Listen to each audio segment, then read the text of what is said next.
Welcome to the Genius Factory. Enjoy the video. You start by loading the video and the subtitle file into Potplayer so you can see timing differences immediately. Once the subtitle is visible, check the frame rate and format because mismatched FPS or AS overrides change timing. Next, enable on-screen subtitle display and open the subtitle controls so they're ready.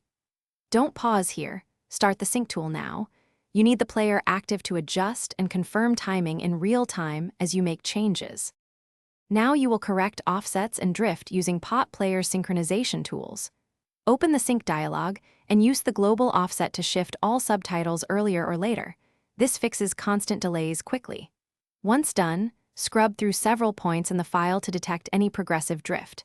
If lines gradually desynchronize, apply time stretch or manually retime a section so spacing matches speech. Make small adjustments, test repeatedly, and compare spoken audio to text. This ensures both alignment and natural reading speed. Finish by saving the adjusted subtitle file so changes persist. Choose SRT for broad compatibility or AS if styles matter.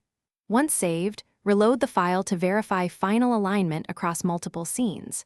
If you still see misalignment, convert the subtitle's FPS to match the video or re-encode problematic subtitle lines.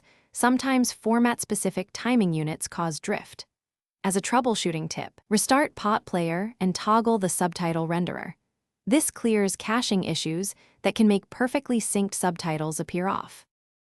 Thanks for watching. If you found this helpful, don't forget to like and subscribe.